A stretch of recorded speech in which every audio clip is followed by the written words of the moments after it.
Shalom. Que le Seigneur vous bénisse richement. Est-ce qu'on peut acclamer le Seigneur? Merci. Merci.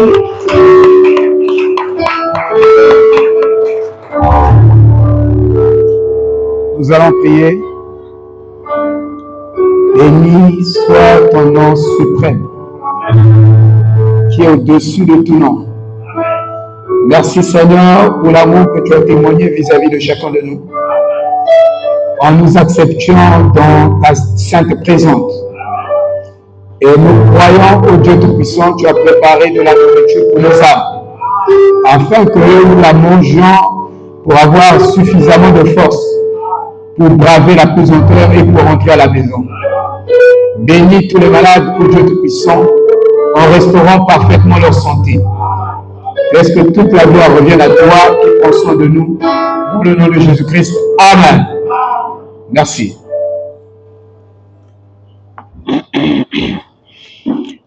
Apocalypse chapitre 13.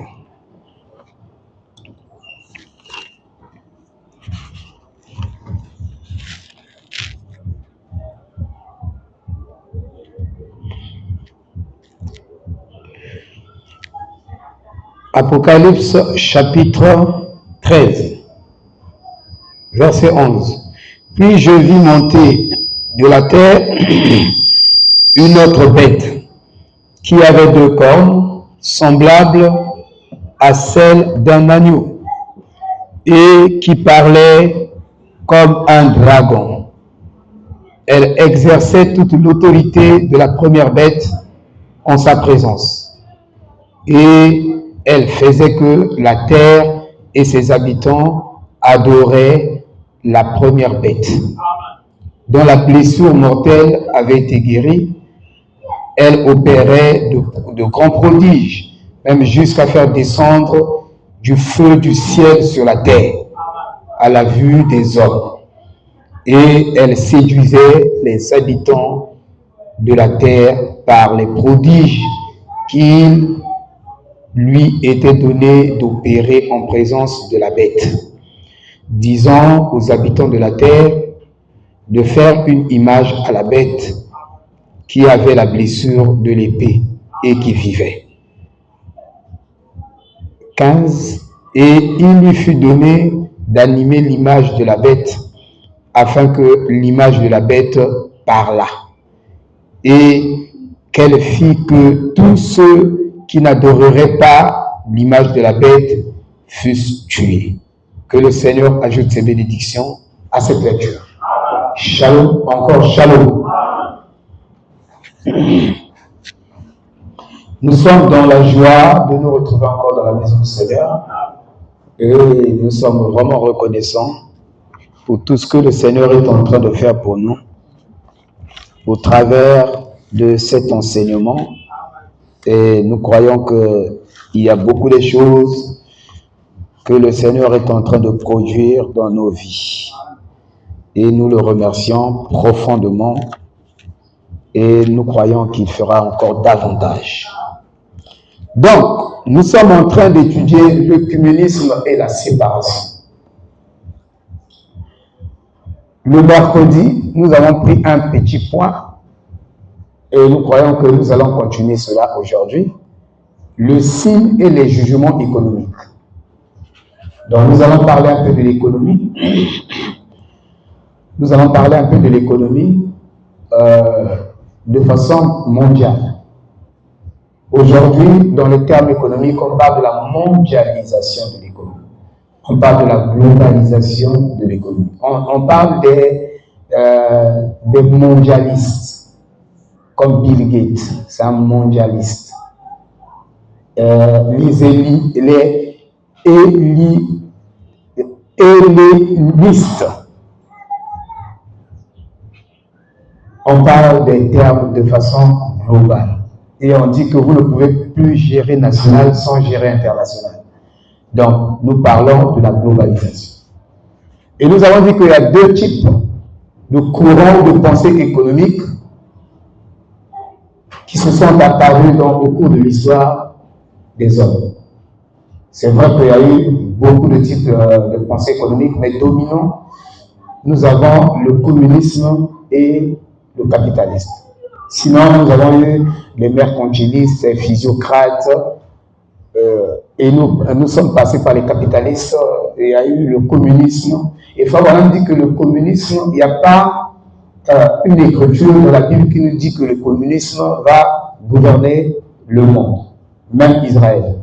Il n'y en a pas.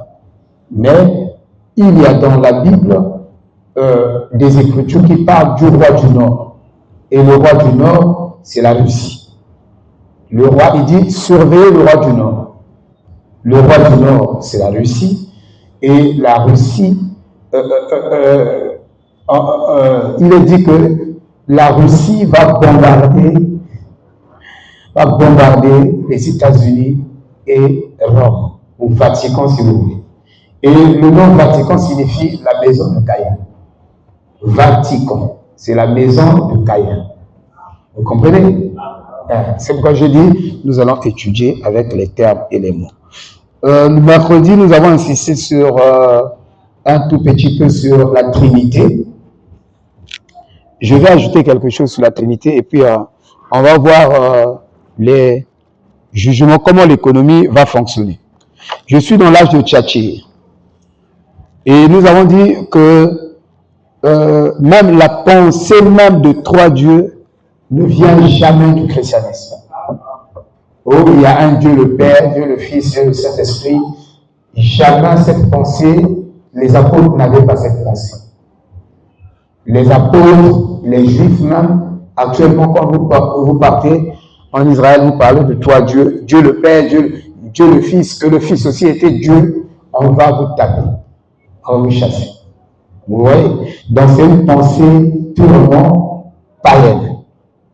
C'est pourquoi vous deux ici, vous ne devez pas avoir une pensée comme telle que Jésus, c'était lui-même le Père, Jésus, c'était lui-même Dieu. Avoir ces pensées-là, vous êtes un païen. Carrément, vous êtes dans le paganisme. Et qui parle du paganisme, parle de l'idolâtrie. Et nous allons sombrer dans cette grande ignorance. Et je peux dire 99% des gens du message croient que Jésus était son propre Père. Sont des unitaristes, sont des païens, ainsi de suite. On va me la vider. C'est des païens. Et j'insiste, c'est des païens. Parce qu'il n'y a qu'un seul Dieu. Il est Père de Jésus-Christ. Jésus était son Fils. Point barre. Il dit que Jésus lui-même, le Fils de Dieu, était lui-même le Père. Et beaucoup de choses, tout ça, c'est du paganisme. Amen. Parce que ce n'est pas une pensée qui vient de Dieu. Ça ne vient jamais de Dieu. Ça vient même, les apôtres n'avaient pas cette pensée. Cette pensée s'est infiltrée à Nicée. Ah. Donc, c'est à Nicée que l'Église, qui se disait l'Église catholique qui avait commencé comme une Église pentecôtiste. Et quand l'Église catholique commence comme une Église pentecôtiste, ils baptisaient au nom du Père, du Fils et du Saint-Esprit. Ils ne baptisaient pas au nom du Père, du Fils et du Saint-Esprit, je voulais dire. Vous voyez? Mais ils baptisaient au nom du Seigneur Jésus-Christ. L'Église catholique baptisait au nom du Seigneur Jésus-Christ avant 325. C'est en 325 qu'ils ont tout changé. Et ils ont introduit la Trinité. Amen. Et vous devez savoir ça. Dans les 7 âges de l'Église, je lis ici, la révélation de la divinité pour cet âge de Tchatchir, c'est que Jésus est le Fils de Dieu. Autrefois, au jour de sa chair, il fut connu comme le Fils de l'homme. Mais à présent, ce n'est plus selon la chair que nous le connaissions. Nous le connaissons. Il n'est plus le Fils de l'homme, le grand prophète. Donc, Jésus, quand il disait, qui dit-on que moi je suis le Fils de l'homme, et à propos de moi, le Fils de l'homme, qui dit-on qui je suis? À propos de moi, le Fils de l'homme, qui dit-on à propos de moi, grand prophète, qui dit-on que je suis? Oh, tu es Élie, tu es ceci. Il dit, rassemblant toutes les prophéties en lui-même. Le Fils unique. Quand on dit unique, ça veut dire qu'il est né particulièrement. d'une naissance particulière. Aucun homme sur la terre n'est né comme Jésus. Et vous voyez comment Adam est venu. Adam n'est pas venu d'une femme ou d'un homme. Lui aussi, il avait une naissance unique. Parce que c'était une création et ainsi de suite. Il est venu comme ça, en outrepassant le sexe et ainsi de suite. Et Jésus est né d'une naissance virginale et unique. Le grand prophète, rassemblant toutes les prophéties en lui-même. Il était tous les prophètes à la fois. Il est condensé. Amen. Et Dieu peut vous donner des milliards de parties de lui, mais à la fin, vous restez toujours un fils. Oui, Dieu peut faire des milliards de choses en vous, mais vous ne devenez pas Dieu. Il a en lui des portions de puissance, des plénitudes de puissance, tout en lui est puissant. Même s'il vous donne ça, vous opérez des miracles, mais à la fin, vous êtes seulement un homme. Vous ne devenez pas Dieu là-bas. Alléluia. C'est ce que les gens doivent comprendre. Le Fils unique est de retour dans le sein du Père. Dans le sein du Père. Maintenant, nous le connaissons selon la puissance de la résurrection. Il est ressuscité, il a pris possession de sa propre puissance. Et il est au-dessus de tous et a autorité sur tous, à la louange de sa gloire. Que Dieu, dans la loi des premiers-nés, vous êtes l'assemblée des premiers-nés, pour Dieu, l'héritage de Dieu, donc un père doit partager 50% avec le premier-né. Donc, si toi tu es le premier-né, moi tu es mon fils, premier-né, l'héritage te revient à 50%. Et cela, ça concerne le Seigneur Jésus-Christ. C'est pourquoi nous parlons, on se ferme là pour lui. Amen. Donc, il a 50% de l'héritage. Il a partagé ça avec son père. Le père a pris 50, lui aussi 50. Vous voyez? Parce qu'il est le premier-né. Et il est au-dessus de tous et a autorité sur tous à la louange de sa gloire. Il ne partagera pas sa gloire avec un autre. Il abandonnera la conduite de l'Église à aucun homme. Dites Amen. Ben, il ne va pas abandonner la conduite de l'Église à Joseph Branham. Même si c'est le fils du prophète, mais il va abandonner ça entre les mains du Saint-Esprit. Est-ce que vous comprenez? Il ne va pas prendre quelqu'un décidé à sa place. Parce qu'il n'est pas mort. Hein? Il n'est pas mort, il n'est pas au repos, il travaille. Alléluia.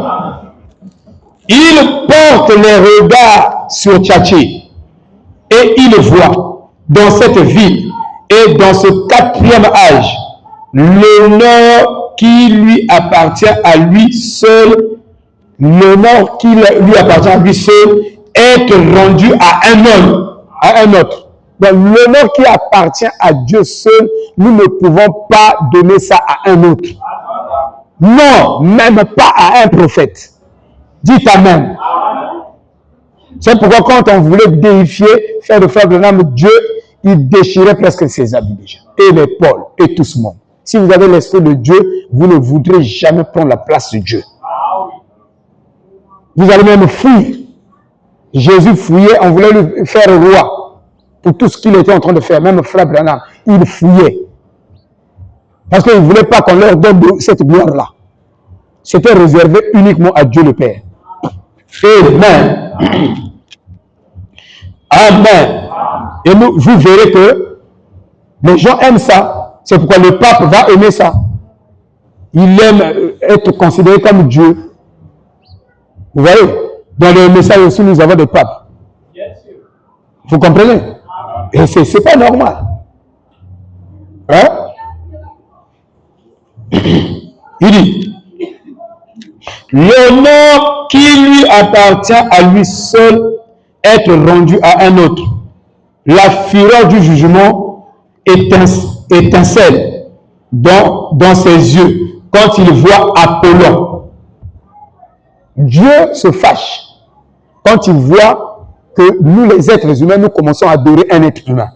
C'est pourquoi Paul dit, ils ont adoré la créature et non le Créateur qui est béni éternellement.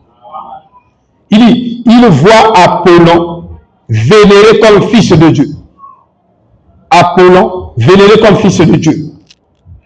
Alors que lui seul est le fils unique du Père. Combien terrible sera son jugement sur la religion de ce tal du Tchatchi, où les membres d'église, comme les adorateurs païens, les membres d'église, ceux qui se disent les membres de l'église, des chrétiens, mais ils sont comme des adorateurs païens du fils du Dieu, Apollon, fils de Zeus. Oui, élève un chef humain, comme aujourd'hui on a maintenant un chef humain, pour qu'il soit adoré. Alors, l'appui du pouvoir de l'État, en effet, c'est exactement cela qu'il a vu. L'Église catholique romaine, entièrement plongée dans une idolâtrie basée sur les rites du dieu soleil Apollon. C'est un dieu soleil, c'est le dieu soleil. Dans d'autres rites, il dit, avait élevé un homme au rang de divinité, donc pape. Le pape, au nom de divinité. Donc, le pape, c'est une divinité. Pape, par le mariage de l'Église avec l'État, à l'âge de Tchatchi. C'est là où l'Église est complètement morte. Où la sémence était enterrée. Dit Frère Branham. Vous voyez? Alléluia. En effet, Thomas d'Aquin et Alverus Pelagius avaient formulé la déclaration suivante. Le pape semble être pour eux qui la voient d'un regard spirituel, non pas un homme, mais un Dieu, avec grand D. Ça, c'est Thomas d'Aquin qui dit ça. Et l'autre, vous voyez, son autorité ne connaît aucune limite. Comme un homme doit avoir une autorité sans limite. Et nous savons que tout homme est limité. Frère Branham dit que même l'homme lui-même n'arrive pas à interpréter ses propres pensées. Comme le fois, les pensées éternelles de Dieu. Il est limité. Oui. Il peut déclarer vrai ce qu'il veut et il peut retirer ses droits à quiconque s'il le trouve bon.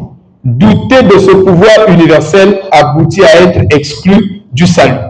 Donc le diable, le pape, d'après les catholiques, d'après les païens, peut interdire le droit d'aller au ciel. Tout comme Joseph Branham peut te fermer le ciel. Ou il peut t'ouvrir le ciel. Parce qu'il est fils du prophète. Amen. Vous voyez? Là où l'idolâtrie nous amène. Donc nous sommes en plein dans l'idolâtrie. Dans le message. Hein? Frère, les grands ennemis de l'Église sont les hérétiques qui refusent de porter le joug de l'obéissance fidèle. Vous voyez? Ainsi de suite. Je vous disais que cette trinité, vous ne devez pas avoir même une pensée trinitaire. Ça ne devait pas exister. Parce que Dieu n'est pas une trinité. En Dieu, on parle de triunité. Mais on parle des fonctions. 3 fonctions d'un unique Dieu. C'est tout. 3 rôles majeurs. Amen. C'est pourquoi vous verrez, il y a 3 Bibles ou 3 livres des Trinitaires. Les Trinitaires ont 3 Bibles ou 3 livres. Il y a un livre qu'ils appellent Hugues Berry.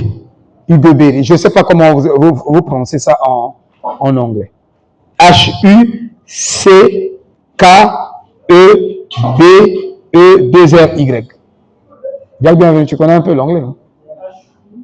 H-U-C-K-E-B-E-2-R-Y. En anglais, vous prononcez ça comment?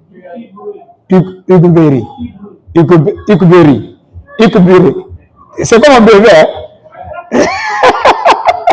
Alors, lui, c'est un livre. Hugues Berry. Film. Donc, je prends ça en bébé. Tom Sawyer, c'est aussi un livre de Trinitaire. Et les raisins de la colère, c'est aussi un livre de Trinité. Vous comprenez? C'est pour vous dire que, est-ce que ça là, vous prenez Tom Sawyer et tout ce monde-là, tout ça, ils ont quoi de divin? Ah vrai. Mais tout ça, on donne ça à la Trinité. Énorme. Oh, que Dieu nous vienne au secours. Le monde est pourri. Le monde est pourri. Vraiment pourri. Donc, nous avons essayé de regarder ces hommes d'affaires du plan d'évangile. Nous avons vu que ils sont rentrés carrément dans la Trinité avec leur journal. Dans leur journal, ils ont écrit que tous ceux-là qui veulent faire des affaires, qui veulent être parrainés, aller faire des grandes affaires pour qu'on leur finance, vous devez entrer dans la Trinité. Et c'est la même idée, la même pensée avec l'Église catholique. Maintenant, je vais vous dire ceci. Nous avons étudié, donc le mercredi, qu'il y a un schéma, il y a un schéma qui va du Vatican, des mondialistes, jusqu'à la mondialisation. Donc, le nouveau ordre économique international, mondial, universel. Et Frère Branham nous a parlé de la 7e vision. Je voulais lire ça et donner un petit commentaire. Vous allez voir qu'est-ce que ça va donner ici. Dans la 7e et dernière vision, j'ai entendu une effroyable explosion. En me retournant pour regarder, je ne vis plus que décombres, cratères et fumée sur tout le territoire américain. Catastrophe. Et c'est la Russie qui détient cette bombe. La Russie aura ses bombes pour frapper Washington. Frère Branham nous donne même, il a vu cette bombe à hydrogène frapper Washington, pour frapper Rome. Washington, dont nous sommes aux États-Unis. Il dit, Frère Branham a même mentionné la ville de Jeffersonville. Il a vu la bombe frapper Jeffersonville. Et il a parlé de l'usine d'armement. L'usine d'armement DuPont. Là-bas. Ils atteindront aussi Houston, cette bombe. Là où se trouvait la colonne de feu. Quand on a pris la colonne de feu, là, en 1955, c'était à Houston. Et là-bas aussi, cette ville sera frappée par cette bombe. Il dit, là où se trouvait la colonne de feu. Et c'est là que vous avez la NASA. La NASA, c'est à Houston. Ces bombes viendront et la Russie, il dit, et ces bombes viendront et la Russie les a. Ils vont presser. C'est pourquoi oubliez le communisme et surveiller la Russie. Ça, c'est Frère Branham qui nous dit ça. Oubliez le communisme et le communisme est mort. Le débat sur le communisme et le capitalisme n'est plus sur le tapis des hommes intellectuels. On avait déjà retiré ce débat. Ça n'existe plus. C'était un débat déjà clos. Amen. Alléluia. Voilà, vous devez savoir qu'est-ce que nous nous attendons et nous sommes en train de partir où? Vous voyez? Parce que vous ne devez pas tâtonner. Nous ne sommes plus à l'âge du tâtonnement. Quand Dieu envoie un prophète, c'est pour nous éclairer. Donc, cette bombe dont parle le prophète, il dit que c'est un feu atomique en forme de champignon. Un feu atomique. Qui s'accélère, hein? Dès qu'il bombarde ici, s'accélère. Moi, j'ai déjà vu Moi, j'ai vu la bombe atomique qui a détruit le Hiroshima. J'ai vu ça. Et j'ai vu comment les gens comment la bombe a rasé les maisons. Comment... Frère, dans un film, c'était terrible, horrible et terrible à voir. Apocalypse chapitre 18, verset 9 à 10. Et tous les rois de la terre qui se sont livrés avec elle à l'impudicité et au luxe, pleureront et se lamenteront à cause d'elle. Quand ils verront la fumée de son embrasement, il dit de son embrasement, se tenant éloigné dans la crainte de son tourment. Tu as remarqué qu'ils se tiennent loin à cause de l'empoisonnement par radiation. Donc, cette bombe a des radiations. Donc, déjà même quand ça tombe ici, ces rayons, je ne sais pas, ça propague, son feu peut s'étendre à des milliers. Maintenant, regardez, hein, je vais vous dire quelque chose. C'est pourquoi moi, je ne s'amuse plus. Parce que en une seconde, vous êtes enrayé. Il dit, ils diront malheur, malheur, la grande ville Babylone, la ville puissante, en une seule heure est venu ton jugement. On dit quoi? Vatican. En une seule heure est venu ton jugement. Donc Vatican sera écrasé en une heure, réduit en poussière. Près de 2 mètres carrés brûlés et consumés en une heure. Près de 2 mètres carrés brûlés et consumés en une heure. Un feu durera des jours et des jours, mais pas ce feu qui se lèvera dans le ciel sous forme de champignons atomiques. Il sera vu de loin. Donc nous sommes là, on peut voir ce feu de loin. Il faudra seulement quelques secondes pour détruire totalement. Il dit, il faudra seulement quelques secondes pour détruire totalement cet état de la cité du Vatican. Et les marchands de la terre pleureront et sont dans le deuil à cause d'elle, parce que personne n'achète plus leur cargaison, etc., etc., parce qu'il n'y a plus d'or pour soutenir la monnaie. Aujourd'hui,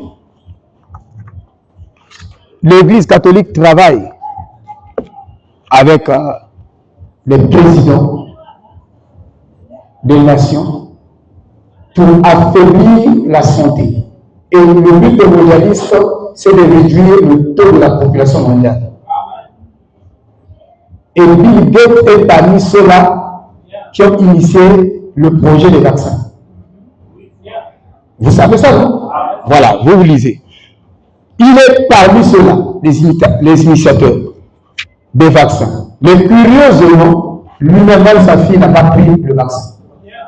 Aucun membre de sa famille n'a pris le vaccin. Mais ils ont donné ça aux autres. Donc à nous. Nous, on a besoin de vaccins. Eux, ils n'ont pas besoin de vaccins. Mais ils fabriquent des vaccins. Au lieu de consommer ça eux-mêmes. Alléluia. Et ils nous envoient ça. Nous, on a besoin de vaccins. Mais on n'est pas malade.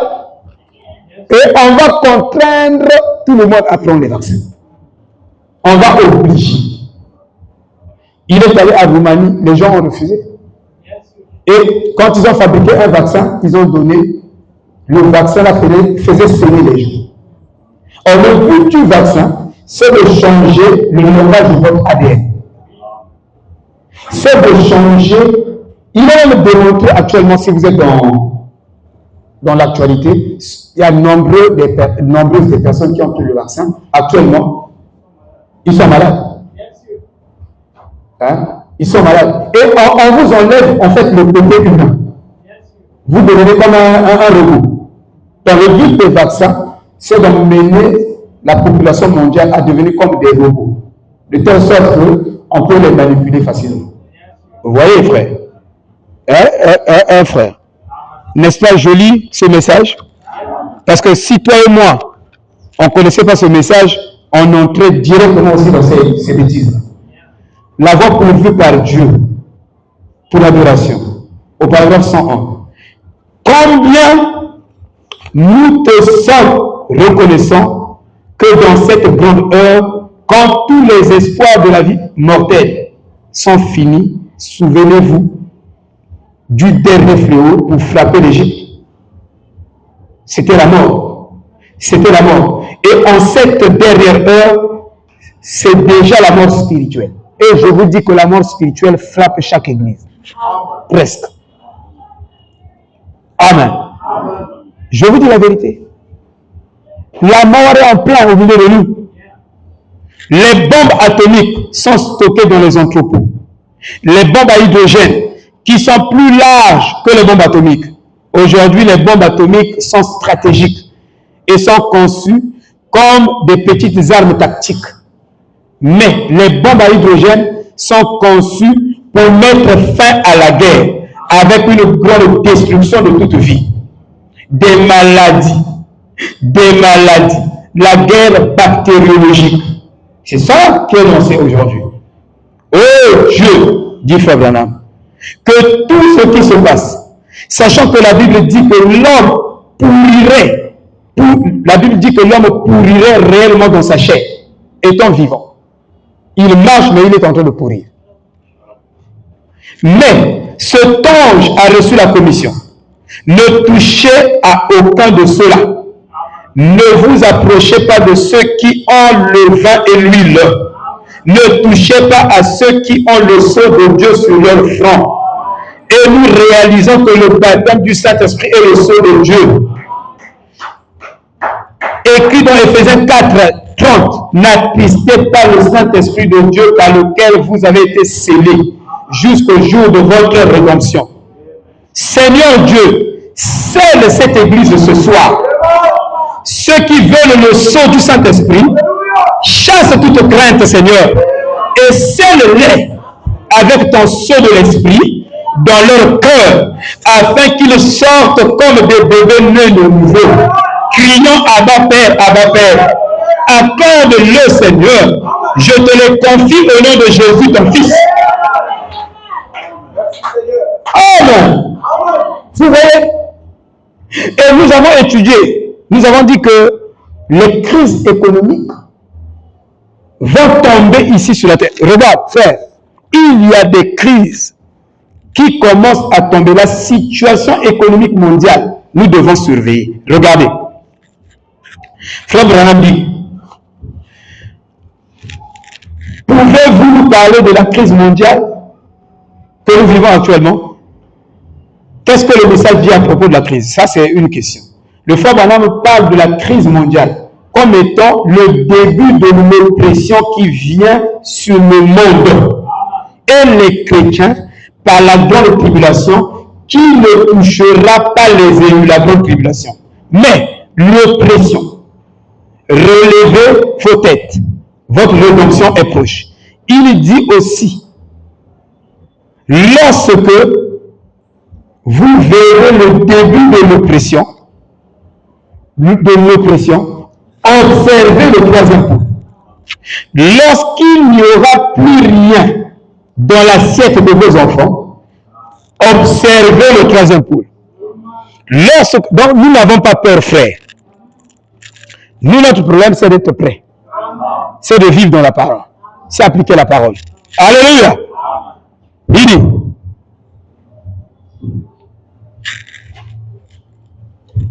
Il dit, merci. Lorsque vous ne pouvez plus acheter ni vendre, observez encore le troisième point. Donc, n'ayez pas peur. Il a dit, n'ayez pas peur. Et nous, on va acheter où? Non, observe le troisième point, mon frère. Amen. Il dit, cela commence par une crise économique, une crise financière, bien sûr, et et une crise sociale. Regardez, il n'y a pas de crise économique sans crise financière. C'est la crise financière qui produit la crise économique. Quand les finances sont embrigadées, même dans une entreprise, la fonction principale qui décide sur tous les flux de l'entreprise, c'est la fonction financière. C'est la fonction financière. Parce que vous pouvez élaborer tous les meilleurs projets du monde, vous n'allez pas les exécuter si vous n'avez pas les finances. Amen. Même dans le foyer, on appelle ça le budget. Un budget. Vous devez avoir un budget. Avant que l'argent ne rentre, vous devez déjà faire une liste des dépenses que vous devez faire. Parce que dès que vous avez l'argent, je vous dis que tous les projets sont en œuvre. L'argent va vous donner le projet. En fait, l'argent va vous contrôler. C'est pourquoi, en économie, en microéconomie, on appelle le budget du consommateur. Donc, quand vous avez le budget du consommateur, vous avez le revenu égal à consommation. Dans le mot consommation, vous avez des postes de consommation multiples. Vous voyez, plus l'épargne. Mais avant que l'argent ne rentre dans les mains, mais nous vivons hasardeusement. Vous comprenez? Ben, nous vivons par la foi, si vous voulez. Vous ne pouvez pas appeler ça hasard. Amen. Donc, tu ne sais pas comment va rentrer, mais tu as des dépenses qui t'attendent ici. Vous comprenez? Mais les dépenses là doivent être financées. Mais il faut que de l'argent entre. C'est pourquoi, frère, vous devez de plus en plus devenir moins endettés. Parce que ça vous rendra toujours esclave. Je vous dis la vérité. Et ce qui cause le stress aujourd'hui, c'est des dettes non payées. Quand vous avez des dettes que vous ne payez pas, ça vous stresse. Et les gens ont des AVC, des ceci, cela, tout, à cause de ça. C'est pourquoi la Bible dit ne devez personne, sinon de vous aimer les uns les autres. Diminuez ce système, sortez l'esprit des dettes dans votre système. Alléluia. Sortez ça dans votre système. Essayez de vivre avec ce que vous avez. Vivez avec les moyens que vous avez.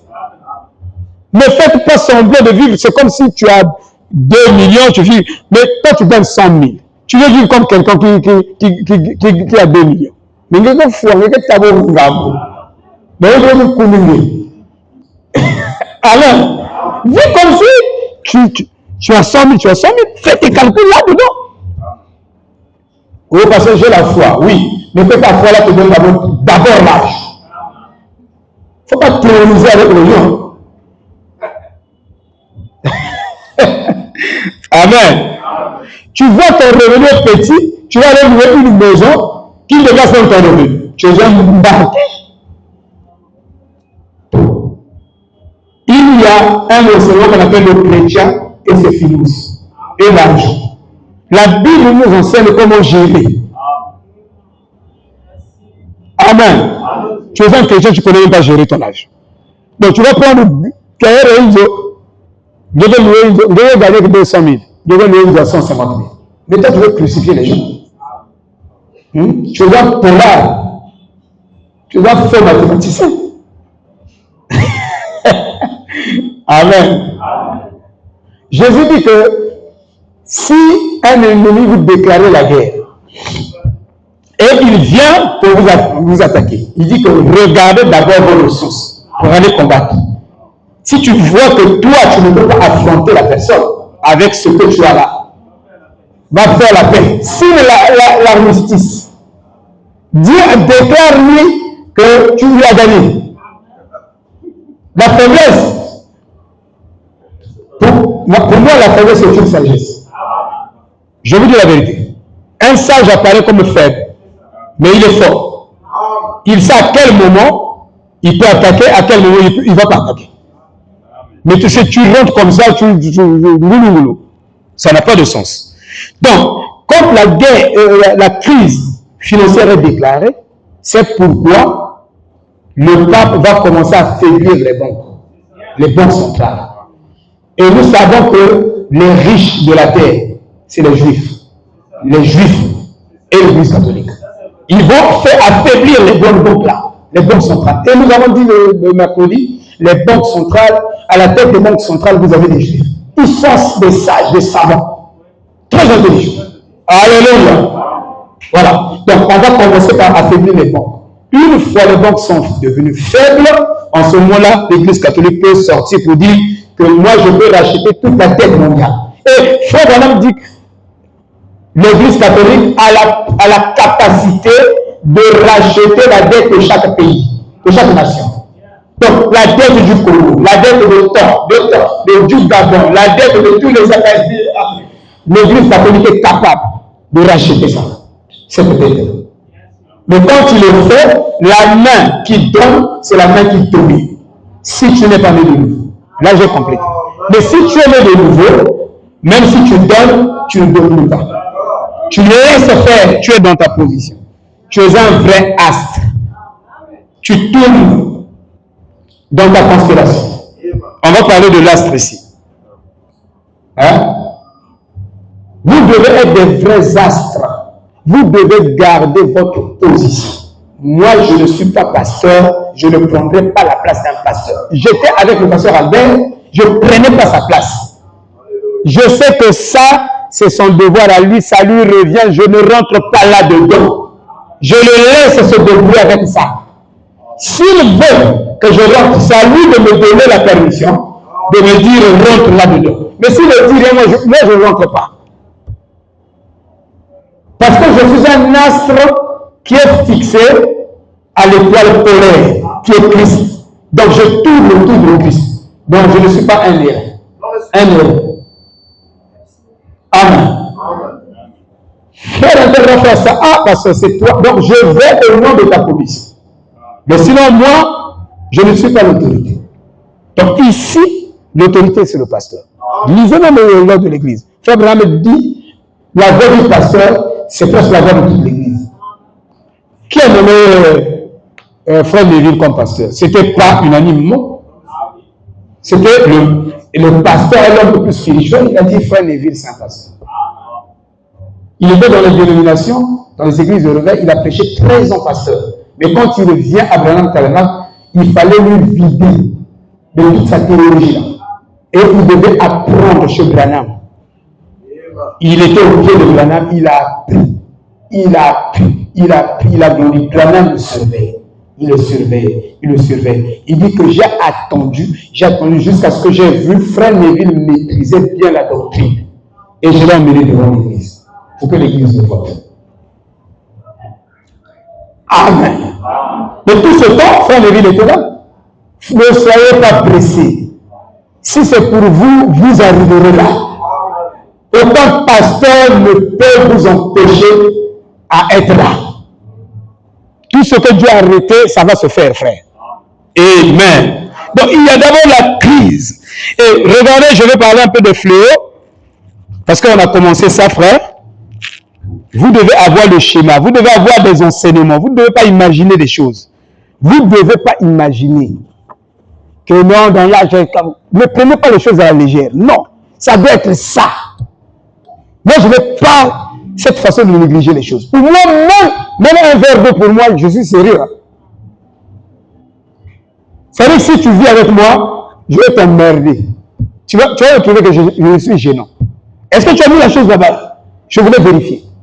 Est-ce que tu as fait ceci? Pour toi, tu trouves que c'est insignifiant, pour moi, c'est vraiment significatif. Tout ce que tu trouves que c'est minable, tu peux négliger. Pour moi, je ne néglige pas. Parce que maudit soit celui qui fait l'œuvre de Dieu dans la négligence. Même quand je lis la parole, je ne peux pas préparer la prédication dans une négligence. Je prépare la prédication. Demandez-le. Je prépare la prédication, donc, excusez-moi de vous dire, hein, même les besoins naturels, quand j'ai ça, parce que j'ai dit 2 heures de conséquence, j'ai les besoins naturels, je dis arrête. Au nom de Jésus, attends. Je finis d'abord. Quand je finis, et puis, toi, tu peux venir. Je suis comme ça. Parce que si vous ne mettez pas cette rigueur-là, Ça va vous sortir. Donc, vous vous distraire, vous faites des choses dans la distraction. Et puis, l'Esprit de Dieu va vous inspirer. Dieu va vous parler. Vous n'êtes pas sérieux. Hein? Vous pouvez me mettre la nourriture, ma femme est là. La nourriture est là, elle est là. Même si vous allez à Sato, Sato Manissa, Kalemu Bala déjà au travail. Donc, vous avez nourriture, toi tu restes là. Tu ne vas pas fuir. Tu n'as pas de pied. Tu vas rester là. Moi, je finis d'abord mon travail. Amen. Tant que vous n'introduisez pas cette rigueur, vous êtes un aventurier et vous attendez à une bénédiction. Non. Même quand on vient faire des services ici, il y a trop de légèreté. Hein? On prêche, les gens courent dans l'église, vous vous déplacez n'importe comment, vous brisez l'onction sur le prédicateur. Frère, voilà, me dit que ne bougez plus. Pourquoi il dit ça? Parce qu'en général, il faut saisir l'esprit de quelqu'un. Il dit que quand je prêche, l'esprit, même du diable venu peut quitter. Là où il est, vient devant l'autel.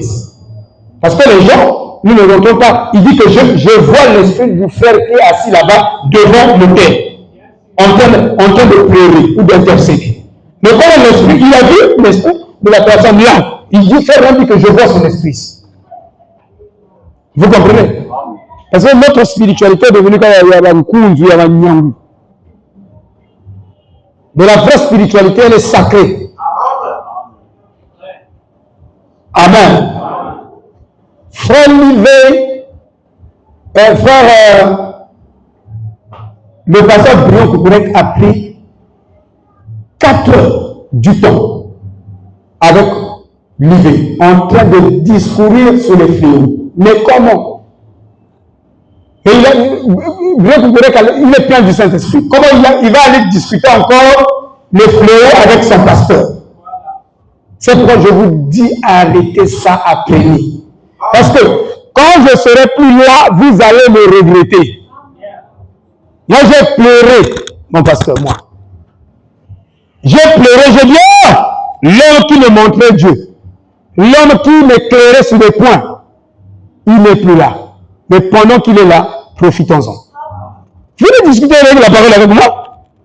Ne faites pas semblant, c'est comme si vous connaissez déjà. Même si vous connaissez, apprenez bien. Et apprenez mieux. Ça, c'est pour votre avantage. J'ai pleuré, je vous dis. Pendant que les gens pleuraient, et ils pleuraient, le pasteur est mort. Moi, je pleurais à connaissance à mon coin. Ça veut dire que fallait éclairer moi. Parce qu'il y avait des points dans ma vie, des points sombres dans ma vie, j'avais besoin d'une lumière. Et j'ai mon pasteur que Dieu a placé là pour m'éclairer. Amen. Oh, vous n'avez pas encore compris l'importance d'un pasteur. Il faut encore marcher. Vous voyez? Donc, quand vous prenez l'âge d'Éphèse, quand vous prenez l'âge d'Éphèse, j'ai tout le schéma, ne vous en faites pas. J'ai tout le schéma ici. Quand vous prenez l'âge d'Éphèse, l'âge d'Éphèse a commencé en 53. Et le messager, c'était Paul. Et il y a eu un cheval blanc qui est sorti. C'était l'Antichrist. Or, vous n'avez pas l'Antichrist sans le faux prophète et la bête. Donc, c'est d'abord le faux prophète dans une étape. Le même se transforme en une bête qui est dans le régime papal. D'abord, faux prophète, papal, et ensuite Antichrist. Il devient Antichrist incarné, donc le dragon va s'incarner dans le pape après l'enlèvement. C'est après l'enlèvement que le dragon, derrière, les élus sont partis, la Marie est partie, derrière il s'incarne dans le pape. Papa, chicote sur la terre. Mais avant ça, nous allons fuir, nous allons quitter ici.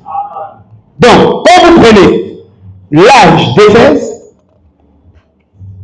dans l'âge d'Éphèse, qui commence en 53, le cheval blanc, avec un arc, mais sans flèche.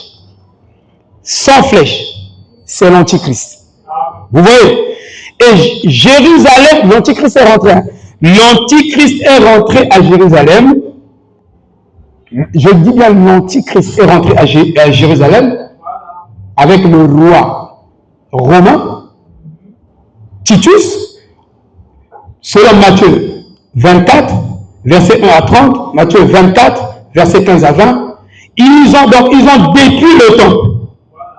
Ils ont détruit le temple. Ils ont détruit le temple. J'insiste, ils ont détruit le temple. Les gens sont morts de faim. Ils ont mangé même leurs enfants. Et le fléau, c'était la destruction et le pillage de Jérusalem. Mais tous ceux qui étaient avertis n'étaient pas touchés. Ils ont fui. Ils ont fui derrière les montagnes. Et bien, deuxième âge de l'Église, nous avons Irénée. Et ça commence en 140, ça se termine en 202. C'est l'âge de Smyrne. L'Antichrist change de forme. Il devient un cheval roux. Il est parti pour vaincre. C'était le faux prophète. Et le fléau qui a frappé l'âge de Smyrne, c'était le fléau bubonique de l'Asie. C'était la peste noire. Elle s'est déclenchée en Asie, des millions en sont morts, mais pas de chiffre officiel. Concile de Nicée, la Trinité avec Constantin établit l'Église de l'État. Donc l'Église se marie avec l'État. Donc vous les religieux, vous vous mariez avec l'État. C'est pourquoi Sassou viendra prier dans votre église. Et il viendra inaugurer votre église. Hein? Et vous avez vraiment Dieu est descendu. Troisième âge. Et ici, avec Smyrne, nous sommes à Turquie. Le messager. Irénée. Nous sommes à Turquie, en Asie mineure. Troisième âge. Nous sommes en France, avec Martin. De 315 à 399. Nous sommes à l'âge de Pergame. Vous voyez? Et l'âge démarre en 312. Ici, dans Smyrne a commencé en 170. Le cheval noir. Donc le cheval qui était roux devient noir. Noir, c'est la mort. Et ici, le vicaire est couronné. Et les humes pillent l'Europe. La peste bubonique du 4e siècle frappe de mortalité, 90% de mortalité sur la population mondiale. Donc 100 millions de morts. 100 millions de morts. Nous venons ici, en Irlande. Nous avons Colombo. C'est l'âge de Tchatché, qui démarre en 606. C'est le cheval pâle. Et nous avons le fléau ici. Ouais. Nous avons le fléau ici. C'est la peste noire. Et qui a tué 75 millions de morts. La moitié de l'Europe en est mort. Donc les 2/3 des villes européennes ont péri. Nous avons ici, en Allemagne, Luther, un Allemand. L'âge de Sardès, qui commence en 1520. Et fléau bubonique, c'était la tuberculose, au XVIIe siècle. La tuberculose devient le fléau tueur. Donc, une personne sur 4 mourait de la tuberculose dans le monde entier. Nous venons en Angleterre, John Wesley, et l'âge de Philadelphie. Ça commence en 1750. Que Dieu te bénisse. Ici, amen, c'est le baptême du Saint-Esprit qui entre en scène. Ici, le fléau, c'est la grippe d'Espagne. Elle tue 35 à 40 millions. 1 milliard de personnes atteintes également du fléau de la tuberculose. Pendant cet âge, nous avons une pandémie de la grippe qui tue des millions dans le monde entier et la pandémie du dernier fléau de 1894 a balayé l'Asie jusqu'en Afrique, l'Australie. Première guerre mondiale. Donc, nous avons 9,4 millions de morts. En sont morts. Dernier âge de l'église USA, Branham, l'âge de la Odyssée, en 1906, septième âge, septième ange. Il y a des anges terrestres et des anges célestes. Et c'est l'ange céleste qui descend donner son message à l'ange terrestre. Dans chaque âge de l'église, un des anges dans la constellation qui était chargé de donner le message au premier messager descendait comme l'ange céleste et communiquait son message à l'ange terrestre de cet âge-là. Ainsi de suite, jusqu'au septième âge. Alléluia. Vous devez comprendre ça. Et ici, là, donc, ici, nous avons 7 coupes, donc 7 fléaux. Et Homès a déchiffré 300 millions de personnes avant 2005. Nous avons en 1995, 3 millions de morts, une personne par seconde, 3,5 millions par année. Ça, c'est Apocalypse 9, 15. Donc, le tiers du monde meurt. Conférence tenue en Floride. Ainsi de suite. Ici, nous avons aussi des fléaux, des coupes qui tombent dans cet âge-ci. Maintenant, nous avons dit ici que quand vous prenez, parce qu'il y a un schéma dans chaque âge de l'Église. Dieu suscite un messager, il délivre son message, ceux qui croient ce message sont scellés. Et ceux qui ne croient pas, ils sont scellés au dehors. Ils reçoivent la marque de la bête, et ceux-là, les fléaux doivent tomber sur eux. Les fléaux ne touchent pas ceux qui ont cru le message. Ils ont cru, ils sont à gauche. Ils ont appliqué le signe, ils sont à gauche. Le fait seulement de croire ne suffit pas, il faut appliquer le signe. Tu crois, oui. Tu dis, je crois le message, mais tu n'as pas appliqué le signe. Le signe doit être visible. Si tu appliques le signe, tout le monde, même les païens, doivent reconnaître que toi, tu es différent d'eux. Alors, si ce n'est pas ainsi, ça ne marchera pas. Donc, il y a donc des guerres financières, mais ça vient après. Regardez, nous sommes en train de voir le schéma. Nous avons dit ça ici le mercredi. Nous avons parlé de ce schéma ici, si vous avez déjà la mémoire. Nous avons dit qu'au premier exode, quand la colonne de feu est venue sortir Israël de l'Égypte, il a fallu 10 fléaux pour affaiblir l'économie mondiale et l'épine dorsale de l'économie. Et nous avons 10 plaies. Nous avons parlé du sang dans l'eau, des grenouilles. Aujourd'hui, nous rentrons dans, vous me donnez 10 minutes, nous rentrons dans Bozino, dans la profondeur. Alléluia. Voilà. Parce que nous venons ici pour étudier la parole, frère. Il faut qu'on sache, qu'on comprenne. Dans le premier saut, frère Branham dit ici, premier saut, au paragraphe 62, il est arrivé au premier âge, à l'âge d'Éphèse, il a révélé, il a envoyé le messager, remarquez ce qui se passe. Alors que nous continuons, en voici le plan. La première chose qui se passe, c'est qu'il y a d'abord une annonce dans les cieux. Dieu ne peut rien faire sur la terre s'il ne déclare pas ça dans le ciel. Il est Dieu. Quand il veut vous bénir, il vous prévient qu'il vous bénit. C'est toi qui ne crois pas. Et quand tu t'as déjà béni, frère Branham dit que ta foi travaille pour emmener ce qui est invisible dans le visible. C'est ta foi qui doit travailler.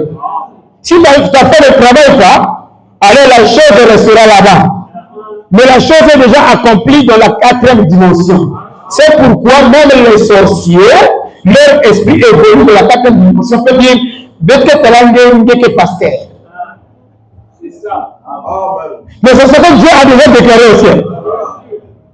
Mais comme ça ne s'est pas matérialisé, ce n'est pas le pasteur qui va te donner le pasteur à faire. Si Dieu t'a établi pasteur, tu es pasteur. L'Église doit reconnaître ça. Tôt ou tard, les dons de Dieu sont toujours méprisés. La chose qui vient véritablement de Dieu ne sera pas acceptée gratuitement comme ça facilement. On va détester ça, on va bouder ça, on va discourir ça, on va faire, mais à la fin, ça va nous vaincre. C'est comme un homme de foi. Si tu as la foi, le temps ne peut pas te vaincre. Les circonstances ne peuvent pas te vaincre. Même les symptômes de la maladie. Donc, le corps peut ressortir tous les symptômes. Pour ébranler ta foi est ancrée en Christ. Tu resteras debout et tu confesseras ta foi. Alléluia. Moi, je crois que Dieu m'a béni, il a enlevé la malédiction. Donc, même si les signes de la malédiction sont encore là, moi, je ne crois pas ça. Ces signes vont mourir. Ma foi fera pourrir ces signes-là. Ça va disparaître. Alléluia. C'est ça la vérité. Il dit, qu'est-ce qui se passe? Un sceau est ouvert dans chaque âge. Qu'est-ce que c'est? Un mystère est dévoilé dans chaque âge, vous voyez? Et quand un mystère se dévoile, alors une trompette sonne. Ça déclare une guerre. Et ça déclare une guerre spirituelle. C'est pourquoi il y aura toujours combat, bataille dans chaque église où se trouvent les élus. Cette église-là aura toujours en bataille. C'est normal. C'est une loi déjà établie. Caïn et Abel. Là où sont les deux semences vont se bagarrer. Voilà. Il dit, ça déclare une guerre. Un fléau est déversé et un âge de l'église commence. Donc l'âge de l'église commence par une annonce. Par la révélation d'un mystère. Donc là, je vais même démarrer comme ça. L'âge d'Éphèse. L'âge d'Éphèse, oui, pour démarrer, il faut qu'il y ait une déclaration. Et cette déclaration provoque la guerre. Et ça sort. Et un fléau. Et un âge de l'église commence. Vous voyez, cette guerre, qu'est-ce que c'est? L'ange de l'église saisit le mystère de Dieu qui n'est pas encore pleinement révélé. Branham n'est pas venu avec le message de Paul. Branham est le double même de Paul, si vous voulez. Il est venu révéler ce que Paul a enseigné que les gens n'ont pas compris. Parce que quand il vient avec une ouverture des sceaux. Au temps de Paul, ce n'était pas le moment d'ouvrir les sceaux. Donc, d'ouvrir tout le mystère caché avant la fondation du monde pour révéler même ce que Dieu avait dans sa pensée avant que le monde ne commence. Et Moïse commence par, Moïse dit au commencement, Dieu créa le ciel et la terre. Jean, au commencement, Dieu, la parole était Dieu, Dieu était. Mais Branham, quand il vient, il va au-delà, donc il va dans le premier commencement. Donc il va dans le commencement des commencements.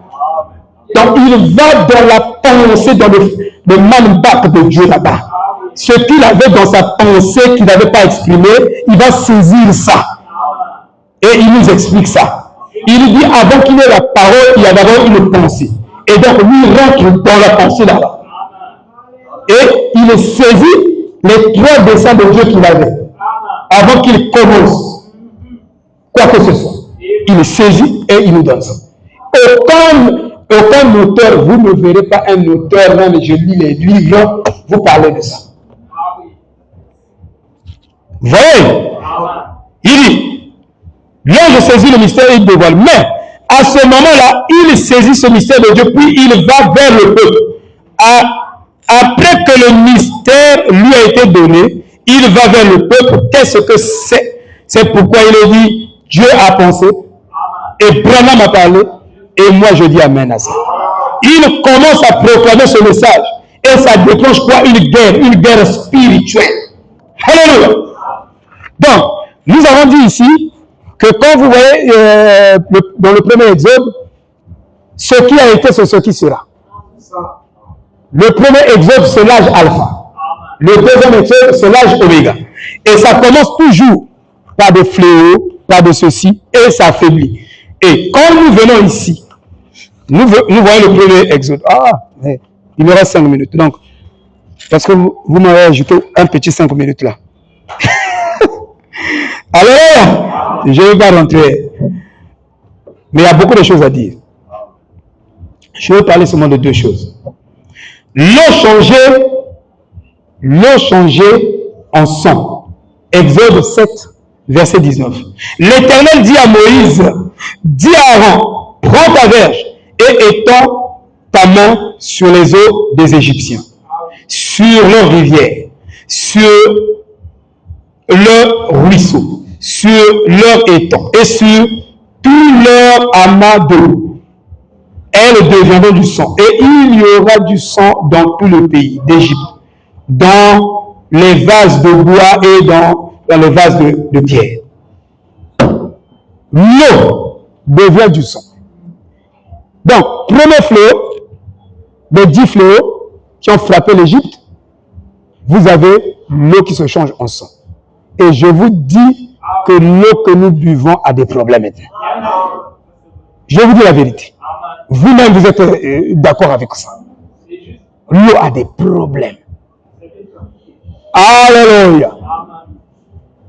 Moi, c'est Frère Shelton qui m'a expliqué l'histoire de l'eau. Il m'a dit, quand on prend les ions, quand l'eau n'est pas traitée, même l'estomac peut être empoisonné par des ions. Hein? Il dit que quand l'eau qui est traitée devient légère, on extirpe beaucoup de trucs, beaucoup de tout, parce qu'il y a beaucoup de trucs. On enlève, et l'eau devient légère. Et quand vous consommez, c'est bon. Et ça n'attaque même pas presque le sang. Vous voyez? Mais si déjà tu as l'hypertension, tu prends des eaux, n'importe quelle eau tu bois, et tu as les maux d'estomac, tu prends n'importe quelle eau, tu bois, c'est compliqué. Ma femme me dit, mais toi, tu n'as pas l'argent, tu vas m'acheter l'eau comment? J'avais commencé à m'acheter l'eau pour tout le monde. J'ai commencé par Sharon. Sharon a dit, il y a des jours où papa n'a plus d'eau. Sharon dit, papa laisse. Le gosse aussi est venu, papa, moi, je vais boire ton eau. Il dit, laisse seulement, papa. Et tous ils ont démissionné. Il y a que Brillant et d'autres qui n'ont pas encore démissionné. Donc, quand moi j'achète l'eau, j'enlève un peu d'eau pour les enfants et tout.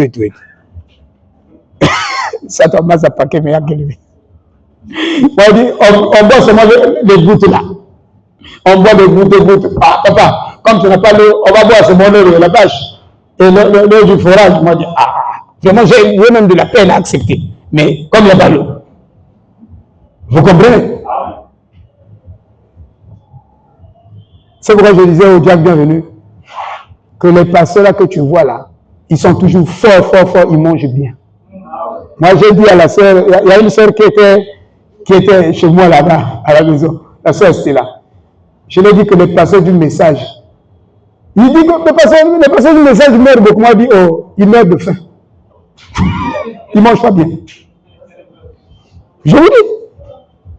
Donc avant de venir ici, la première des biscuits. Mais des biscuits dans le estomac, mais kangama presque. Moi, j'avais pitié du pasteur Albert. Hein. Je vous dis la vérité. Hein. Quelqu'un qui vient vous délivrer la parole, il finit de prêcher, il a crié pendant 2 heures, tout. Papa. Mais les gens, d'abord, que la timide bien. Je vous dis la vérité, Dieu me connaît. En dehors de la dîme que je donnais au pasteur Albert, j'avais une somme d'argent que je lui donnais pour faire le marché. Parce que je sais qu'il n'a pas de revenus. Il ne travaille pas, il va nulle part, il est là, à la maison, tout. Et il était obligé de faire des coupes. Parfois, il partait au port. On le voit, le pasteur, et on se moquait de lui. Oh, ton pasteur veut te prêcher à 16 h, mais je l'ai vu à 15 h au grand marché.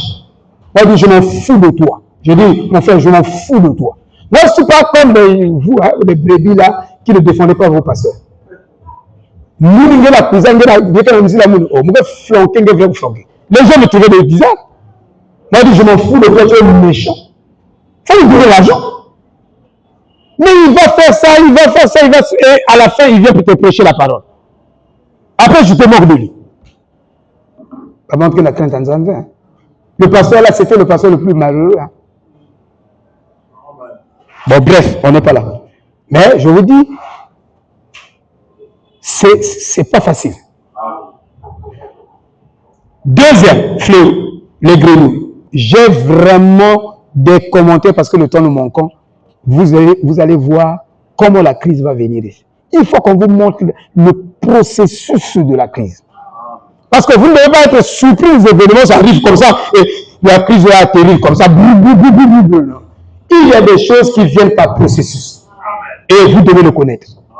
Il dit, Exode chapitre 7, versets 26 à 29. L'Éternel dit à Moïse, va vers Pharaon et tu lui diras, ainsi parle l'Éternel, laisse aller mon peuple afin qu'il me serve. Si tu refuses de le laisser aller, je vais frapper par des grenouilles toute l'étendue de ton pays. Le fleuve fournira des grenouilles. Le fleuve fournira des grenouilles. Elles monteront et elles entreront dans ta maison. Les grenouilles vont rentrer dans ta maison, dans ta chambre. Donc quand tu dors,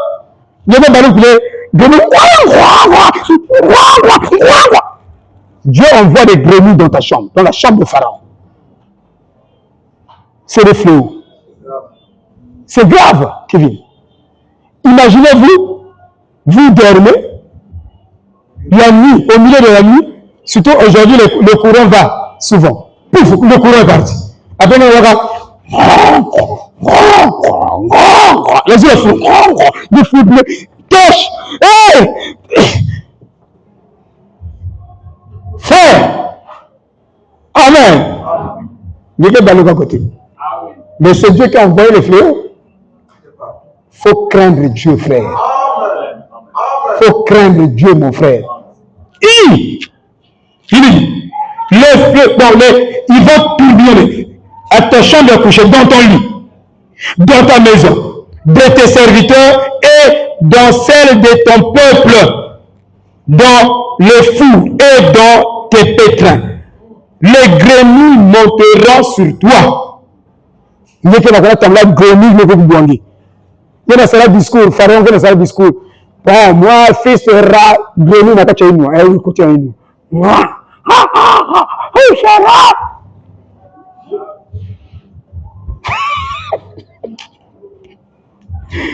Alléluia! Frère, je ne sais pas si vous avez la crainte de Dieu. Moi, j'ai vraiment la crainte de Dieu. C'est-à-dire que ma manière aussi, nous avons décidé quand même seconde, une demi-seconde même, une fois. Et me couper le souffle. Après, je commence à parler contre Dieu là. Nous connaissons là, si ma soeur me dit, vous vraiment, quand même, une échelle. Amen. Amen. Les grenouilles monteront sur toi et sur ton peuple et sur tes serviteurs. Des grenouilles, encore des grenouilles, présagent la catastrophe sismique en Chine. Donc, les fléaux là que vous voyez en Égypte se passent déjà sur la terre. Et je vous dis, depuis 2008, nous avons des grenouilles qui rentrent parfois dans des contrées. Vous êtes là, des grenouilles envahissent même un village. Ça se passe dans beaucoup de contrées. Moi, j'ai des journaux, j'ai de ceci, des informations. C'est pourquoi je dis que c'est un enseignement. Je dois vous apporter des preuves. Je ne dois pas parler en l'air. Je parle, j'ai mes preuves ici, je peux citer telles que eux ils ont dit, pour ne pas modifier la pensée, je vous donne des statistiques claires. Et je vous dis, je vous cite ici.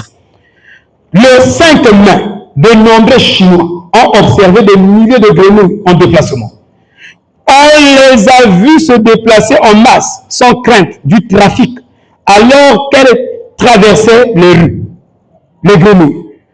Bien des Chinois ont pressenti cette migration comme le présage d'une catastrophe naturelle. Mais le gouvernement chinois leur a dit que c'était juste une migration naturelle dont le but est la reproduction. La raison invoquée ayant tranquillisé la population, plus personne ne prit au sérieux le présage. Mais c'était un fléau.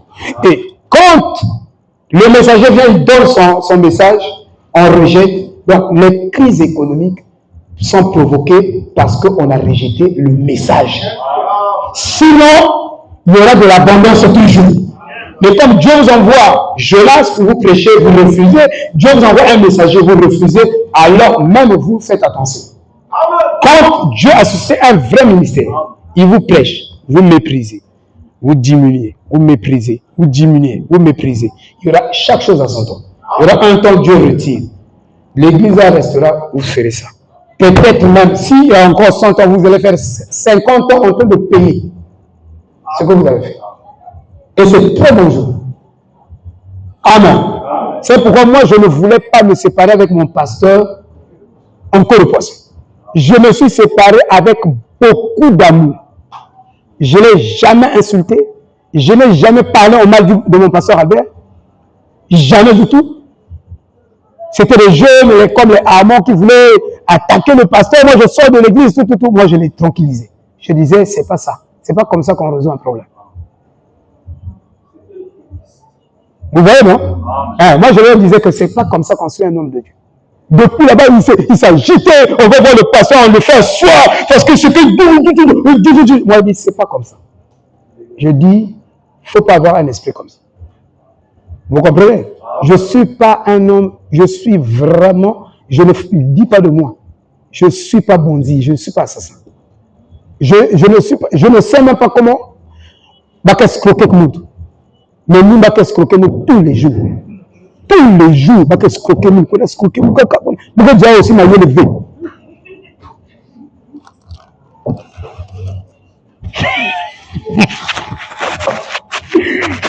Ah! Que Dieu nous aide. Ouais, je vais terminer ici. Le lundi 12 mai à environ 14h45, la région centrale de la Chine. Ces informations que je vous donne, vous pouvez aller vérifier ça. De la Chine a enregistré un tremblement de terre de 7,9 de magnitude. Une séquence, donc les grenouilles provoquent des tremblements de terre. Hein? Une secousse tellurique qui s'est produite près du comté de Wenchang, dans la province de Sichuan, et qui a tué presque 60 000 personnes. Et vous allez dire qu'il n'y a pas de fléau. Le message s'accomplit devant nos yeux, mais les gens sont tellement aveugles. Je vous dis. Et ça là, même le gars du message ne connaissent pas. C'est pourquoi j'ai dit que il y a des choses ici dans l'enseignement, comme j'ai un court temps, mais il y a des choses que je suis obligé d'entrer dans les profondeurs, pour vous donner ces profondeurs. Allez-y demander aux frères, est-ce que le deuxième fléau qui a frappé l'Égypte a déjà frappé la terre? Puisque c'est l'âge, là-bas c'était l'âge alpha, ici c'est l'âge oméga. Ils vous diront, je ne connais pas. Mais vous connaissez. Alléluia. Vous devez être éclairé. C'est pourquoi il faut un Éphésiens 4 pour le faire. Pour le faire. Je vais finir ici. Il dit, pour ce qu'on a pu compter jusqu'ici et laisser plus de 5 millions de sans-abri par le fléau de grenouilles. Et la magnitude donc des secousses de terre. Or, il est intéressant de noter que les grenouilles étaient l'un des plaies dans le premier exode qui a conduit à d'autres plaies, qui ont conduit à des maladies. Les grenouilles provoquent des maladies. Et à la peste dans les ressources alimentaires parmi la population. Donc, les grenouilles vont manger même des plantes. Hein? L'alimentation, des ressources. Manger des plantes, manger ceci. Et inoculer leurs microbes. Et quand nous, on vient, on mange bio. Je vais vérifier. Il y a un fléau qui est là. Shalom.